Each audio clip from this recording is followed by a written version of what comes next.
Brasil tem mais de 500 mil de mortos pela Covid-19. E Bolsonaro disse que esse número não passaria de 800. Desdenhou do perigo da ciência e da dor das famílias.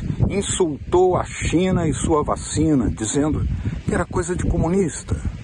Mas a grande nação asiática, nesse momento, tem menos de 6 mil mortos pela Covid. E exporta exemplos e vacinas para o mundo inteiro, inclusive para o Brasil, que tem 5 maracanãs cheios de cadáveres e uma pandemia fora do controle. Mas o povo brasileiro está nas ruas, em grandes manifestações, pedindo fora Bolsonaro e o fim do genocídio. Latitude Brasil está começando. Alô, amigos e amigas do programa Latitude Brasil por Telesur. É uma grande satisfação saudá-los a todos, uma saudação fraternal. E vamos hoje falar de um tema bastante trágico, novamente, da realidade brasileira. O Brasil está atingindo a marca de 500 mil mortos, 500 mil de mortos pela Covid. E isso se deve a uma série de medidas não adotadas, medidas programadas, omissões deliberadas e, podemos dizer, até criminais por parte do governo federal, que não quis adotar todas as medidas previsíveis, preventivas, possíveis para evitar isso que é uma tragédia de 500 mil de mortos. E para nos analisar como chegamos a esse resultado tão lamentável, tão trágico, tão macabro, nós temos uma voz muito experiente, a doutora Ana Costa, que é médica sanitarista, especialista nesse tema exatamente, professora de pós-graduação, mestrado na Universidade de Brasília e também dirigente do SEB, Centro de Estudos Brasileiros em Saúde, uma das protagonistas da reforma sanitária brasileira. Muito boa noite, doutora Ana Costa. Bem-vinda à Telesur. Muito boa noite, Beto. É um prazer estar com vocês, é um prazer estar aqui falando à Telesur e uma tristeza, ao mesmo tempo, diante da situação trágica que o Brasil vive atualmente, representando não só um perigo para nós brasileiros, mas um perigo para todo o continente americano, né? Doutora, como é que nós chegamos a essa situação? Porque a Comissão Parlamentar de Investigações do Senado está revelando, né, para assombro geral, uma quantidade de omissões deliberadas, intencionais, mas eu gostaria de ouvir a sua avaliação. Por que chegamos a esses números tão trágicos de 500 mil de mortos? Então, na verdade, o Brasil dispõe de um acúmulo de conhecimento e de conhecedores desse tema muito grande, né? Nós temos instituições fortes no campo da saúde pública, da saúde coletiva no Brasil. Todas as universidades hoje desenvolvem pesquisas nesse campo. Somos um dos países que mais produz conhecimento científico nesse campo da saúde coletiva, e, por conta disso, desde o início, quando o governo começa a mostrar o que fez e o que não fez, e as suas atitudes e as suas omissões, nós começamos a fazer um debate, constituímos uma frente de entidades, de mais de 100 entidades do campo da saúde e de movimentos populares, que apresentou um conjunto de propostas ao governo e ao parlamento e ao judiciário, mostrando o que é que deveria ser feito. E logo no início, nós já identificávamos que o caminho adotado não era o caminho necessário para um bom enfrentamento da Covid. Isso foi se agravando porque, de alguma forma, o primeiro-ministro Mandetta, ele insistia, ele é um indivíduo que não é do nosso campo político, é do campo mais conservador, mas ele é um médico, um profissional que sabe o que deve ser feito, não é? Então, ele começou a ter um confronto com o presidente da República em relação às medidas que eram recomendadas pela Organização Mundial de Saúde. Esse ministro ele cai, desde então, o ministério passa a ser entregue praticamente ao governo, ao presidente da República, né? Teve uma rápida passagem de um outro médico, o Taishi, mas que não aguentou também pela mesma razão, e o ministério passa a ser dirigido por um militar que nada entendia de SUS, de Sistema Único de Saúde, que é um grande avanço no Brasil e que, inclusive, inspira os outros países latino-americanos enquanto modelo de organizar o setor saúde, um sistema único que garante o direito universal à saúde. E esse indivíduo que passou a dirigir esse grande sistema universal de saúde nunca tinha ouvido falar no SUS, nada sabia sobre ele, e nem sobre saúde, nem sobre nada da área, o que convinha muito bem ao presidente, porque aí todo o que o presidente interessava, que era avançar na tal imunidade de rebanho, que foi cogitado logo no início da pandemia até por alguns outros países, mas que rapidamente foi abandonado, porque essa estratégia ela seria absolutamente inconsequente, porque ela custaria um volume de mortes muito grande, como o que está acontecendo no chamado experimento de Manaus, né? Mas agora, nós temos aí uma situação em que, pela Comissão Parlamentar de Investigações do Senado, né, não se comprou respiradores, não se comprou oxigênio a tempo, teve que vir, inclusive, da Venezuela. Equipamento de proteção individual, não se comprou equipamento. O setor saúde entregue aos militares, os militares que têm lá suas fábricas, ao invés de fazer conversão de produção, eles fizeram ouvidos surdos, né? E não compraram, não adquiriram, não providenciaram, e o que nós perdemos de profissionais de saúde para essa pandemia é um escândalo. Nós somos o país que mais perdeu profissionais de saúde, um país que tem escassez de profissionais de saúde, de médicos, de enfermeiros, de auxiliares de toda a ordem. Nós perdemos demais em todas as regiões, né? E logo no começo do governo, mais de 10 mil médicos cubanos foram praticamente enxotados do Brasil. Exatamente, foram enxotados do Brasil, né? Inclusive com um discurso absolutamente equivocado.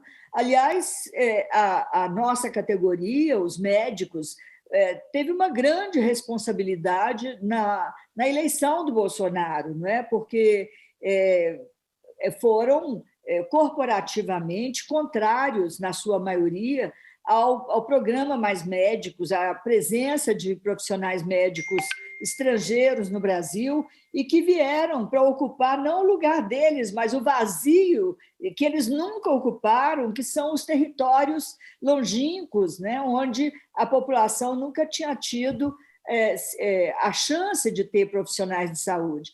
Mas então foi isso, né? Quer dizer, a partir dessa angústia, dessa situação que ele vai se afastando cada vez mais das medidas protetivas, das medidas que poderiam prevenir, né, ele passa a ter uma rápida defesa de não isolamento social, não paralisação de atividades econômicas para conter a transmissão do vírus. Ele passa a defender que, se parar, o Brasil acaba, a economia acaba. Então, isso sendo um grande equívoco, porque nós sabemos que todos os países que tiveram lockdown longos e eficientes e que tiveram impacto sobre o andamento da pandemia, esses países retomaram o crescimento econômico de uma forma mais rápida. Mas ele sustentou esse discurso, ele não quis dar auxílio emergencial para as pessoas estarem nas suas casas, foi o Congresso Nacional que votou um auxílio mais decente, ele queria um auxílio ridículo de R$200, que, para que vocês tenham uma ideia, não dá para comprar duas cestas básicas para uma família, né? Então, essa situação foi se agravando, né? Nós tivemos a primeira curva, que já perdemos muitos brasileiros. Ele insistiu que a pandemia estava acabando, passou a abrir todo o comércio, né? E tensionar uma coisa muito importante, porque ele tensionava com os governadores e com os prefeitos que tentavam fazer alguma coisa, criou-se um debate das relações interfederativas que foi muito tenso, não é? Mas que botando de um lado prefeitos e governadores que gostariam e que quiseram e que fizeram de fato alguma coisa contra o governo federal. E uma coisa importante que tem pouca visibilidade, ele estabelece um ritmo de financiamento da saúde, o financiamento que foi designado para a Covid, um ritmo lentíssimo. A gente brinca, ele sentou em cima do dinheiro, o Bolsonaro não liberou o dinheiro que foi aprovado pelo Congresso Nacional para combater a Covid, que deveria ser liberado para estados e municípios. Ele não liberou isso. Muito embora tenha liberado quase 3 trilhões de reais para os banqueiros, que embolsaram esse dinheiro e não distribuíram, não investiram. Exatamente. Então, assim, ele escolheu o pior caminho. Agora, me parece, o mais grave é que ele não interrompe essa caminhada dele, essa jornada genocida. E mais, tem uma coisa grave, porque apesar dos profissionais de saúde, das autoridades, dos governadores e prefeitos tentarem uma narrativa, um discurso junto à população, isso é rapidamente neutralizado por ele, que contradiz e que indica um outro caminho. Exemplo, o uso das máscaras. O Brasil nunca, não só teve baixa adesão ao isolamento, baixíssima, nós nunca ultrapassamos 60% da população, mesmo naquelas cidades e estados onde se decretou lockdown. Nós tivemos uma baixa adesão ao uso de máscaras, inclusive entre os elementos e os atores do governo, e principalmente ele, o presidente, que não passa essa mensagem, ao contrário, ele diz que a máscara é desconfortável, que a máscara está provado que não adianta nada, e ele inventa um discurso falsamente fundamentado numa ciência, que eu não sei de onde que ele inventa, mas que toda ela caracterizada por uma leitura enviesada e de acordo com os interesses dele, né? De sorte que a população fica perdida no meio de uma confusão de informação que é muito grave. Eu acho que a pandemia no Brasil hoje, todas as nossas estimativas é de que ela poderia ter, se tivesse uma boa intervenção, e com o SUS que nós temos, o Sistema Único de Saúde esparramado no Brasil inteiro, a pandemia seria admissível que 100 mil brasileiros tivessem sido mortos, mas não 500 mil. Nós hoje temos a certeza que 400 mil pessoas que estão mortas hoje, essas mortes foram provocadas por essa condução nefasta, omissa, genocida do governo federal. Isso é muito doloroso, porque se nós tivéssemos feito o que deveria, e se nós fizermos hoje, ainda podemos salvar. Se nós hoje pudermos avançar, por exemplo, no processo da vacinação, essa é uma outra novela complicada, porque o Brasil ele retardou muito na aquisição de vacinas, ele teve uma omissão na negociação de vacinas que foram oferecidas ao governo e estiveram disponíveis para vacinar a população brasileira. Lembre-se, o Brasil possui o melhor programa de imunização do mundo. Nós temos uma capacidade de vacinar mais de 2 milhões de pessoas por dia. Nós conseguimos vacinar, na época da epidemia do H1N1, nós conseguimos, em 3 meses, vacinar toda a população exposta, caladinho, sem nada de imprensa, porque é a obrigação do SUS. Isso faz parte da rotina do SUS. Agora, como eles tensionaram de toda forma e não adquiriram a vacina, nós estamos vacinando a passos lentíssimos. Veja que nós hoje temos no Brasil, depois de janeiro, fevereiro, março, abril, maio, em vacinação, nós não ultrapassamos 12% da população vacinada. Muito Isso bem. É muito, muito, muito baixo. Não é porque nós precisaríamos de estar aí com pelo menos 30% da população vacinada para a gente começar a ter impacto efetivo na mortalidade. Nós estamos agora entrando na terceira onda e o que vem pela frente ainda são dias duros e amargos para o Brasil. Doutora Ana Maria Costa, nós vamos fazer aqui uma pequena pausa no Latitude Brasil e no próximo bloco vamos conversar mais sobre a questão da vacina, sobre o porquê de certas vacinas serem privilegiadas e outras inibidas, praticamente vetadas. Que razões haveria para isso? Latitude Brasil faz uma pequena pausa e volta já, conversando com a doutora Ana Maria Costa, sanitarista, professora da Universidade de Brasília e dirigente do Centro de Estudos Brasileiros de Saúde. Até já.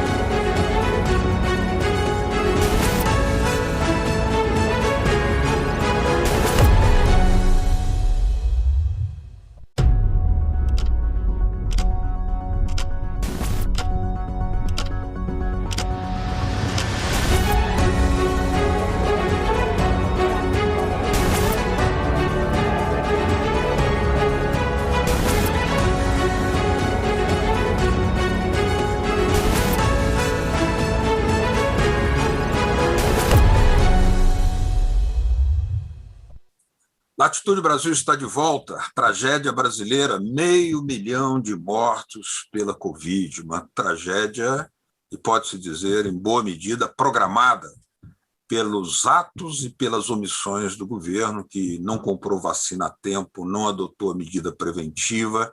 E é sobre isso que nós estamos conversando aqui com a doutora Ana Maria Costa, que é médica sanitarista, professora da Escola Superior de Ciências de Saúde e também membro do SEBS, Centro Brasileiro de Estudos da Saúde. Ela é médica sanitarista, como já foi dito. Doutora, nós tivemos aí uma lentidão muito grande na vacinação. Essa vacinação continua lenta, se arrasta, o que, de certa forma, nos permite dizer que a pandemia estaria sob, digamos, fora de controle. A senhora também vê assim uma pandemia fora de controle ainda?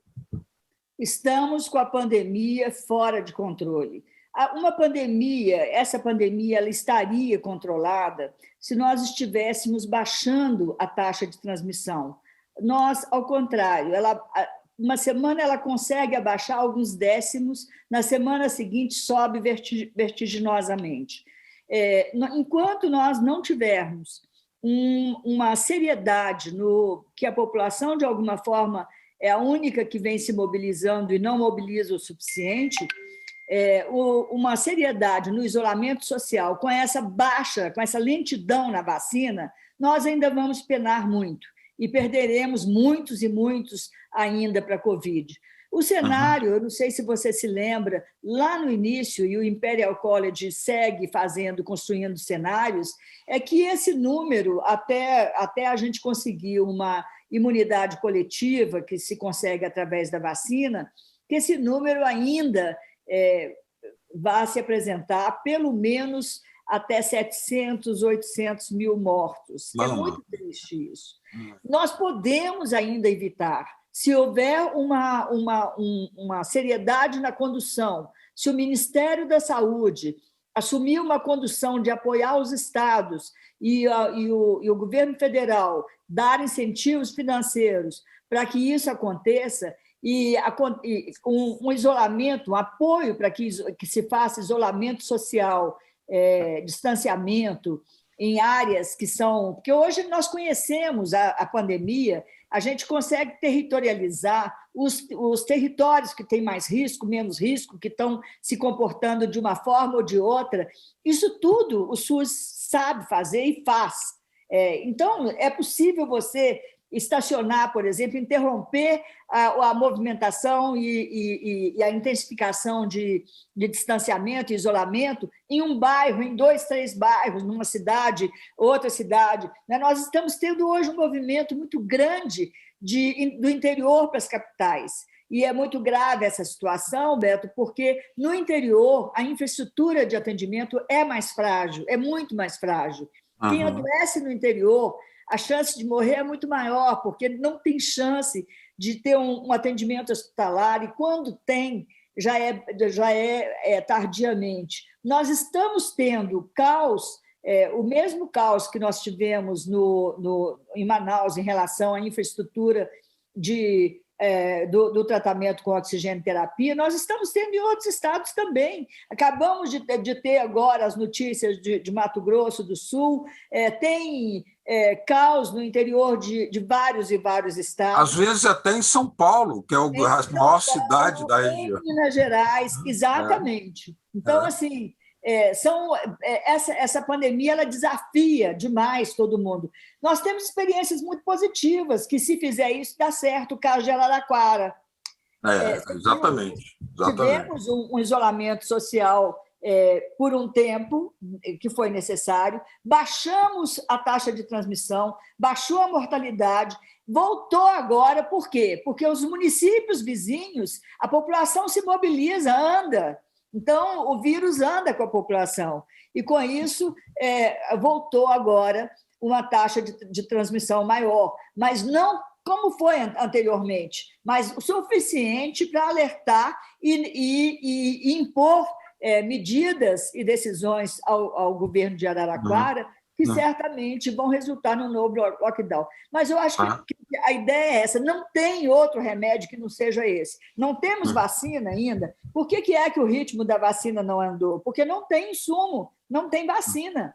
Agora, nesse caso, entram outros fatores, né? Porque o Brasil tem uma relação com a China, que é seu maior parceiro comercial, mas houve uma hostilidade gratuita e estúpida do governo contra a China, de quem se comprou a maior quantidade de insumos inicialmente. Exatamente. Mas, por exemplo, a vacina Coronavac agora está sendo mais usada, mas poderia ser muito mais. Mas, por exemplo, a Sputnik só agora que está sendo admitida, mas muito restritivamente, quando a população precisa em grande dosagem de vacina. Aí a senhora não vê um veto político aí contra esses dois países, Rússia e China? Não, é um absurdo, né? Eu acho que, contando assim para os nossos companheiros latino-americanos, nos envergonha dizer, mas o Bolsonaro ele convenceu a população que as vacinas chinesas iriam tornar os brasileiros comunistas, iriam intervir na sua genética, e talvez até eles pudessem se tornar um réptil, um jacaré, o que seja. Então, assim, é uma molecagem, é uma forma de lidar com o assunto tão desrespeitoso com a função pública, com o país, com e uma questão de vida ou morte, né? E é uma questão gravíssima, porque está jogando com vida e morte, não é? Então, houve, de fato, né? Eu acho que o primeiro caso que nós temos que lembrar é o seguinte: o Brasil é um grande produtor de vacina. Inclusive, o Brasil socorre todos os países latino-americanos em vacina. Nós somos exportadores de vacina para toda a Latinoamérica. Então, primeiro, houve, no início do governo, houve um esvaziamento dos centros de produção de medicamento públicos, que nós precisamos de denunciar aqui. Aliás, o governo já vinha esvaziando o setor público e a presença do próprio SUS e da produção e do parque industrial público nacional de uma forma gravíssima. Quando surge a pandemia, o governo já tinha esvaziado os cofres que financiavam a pesquisa. Então, pegou o Brasil com essa situação já crítica. Essa é uma programação macabra, pode-se dizer. Exatamente. Depois houve quando começam os estudos no mundo em relação à vacina, porque toda doença viral, o único remédio para ela, para interromper o ciclo dela, é uma vacina. E logo, os centros de pesquisa começaram a desenvolver vacinas e o Brasil ficou pendente de pesquisas internacionais, justo porque aqui estava completamente desarmado para encaminhar esses estudos. Mesmo assim, tanto a Fiocruz quanto o Instituto Butantan, dois grandes produtores de vacina, se articularam com parceiros internacionais e a Fiocruz com a Universidade de Oxford, que depois se transformou na chamada vacina AstraZeneca, que é uma indústria que financiou e hoje produz a vacina de Oxford. E a Coronavac, que é chinesa, né? Que é chinesa e que ambas os dois institutos de pesquisa, que são produtores de vacina, eles teriam condição de fazer parte do processo de produção desde que tivesse o insumo farmacologicamente ativo vindo desses países, né? Isso, as trapalhadas não, os mal feitos, né? Porque a gente não pode atribuir isso a coisa de incompetência. Eu tenho certeza que é tudo intencional. Faz essa marola toda, essa confusão toda, para poder não dar certo, né? Porque como é que você, com o nível de necessidade que nós temos hoje dos insumos chineses e indianos, você humilha a China e levanta suspeitas sobre as intenções, o governo, a própria vacina. Então, em função disso, nós tivemos um retardamento absurdo. Doutora Ana Maria Costa, queria agradecer muito, eu lamento não ter mais tempo, né? Muito enriquecedora a sua entrevista. E te agradeço muito pela sua presença aqui em Telesul. Estaremos sempre de portas abertas para salvar vidas com a informação necessária. Muito obrigado. Muito obrigada a você e boa noite. A vocês que nos acompanharam, muito obrigado pela sua atenção. Até semana que vem com Latitude Brasil por Telesul. Até. Tchau.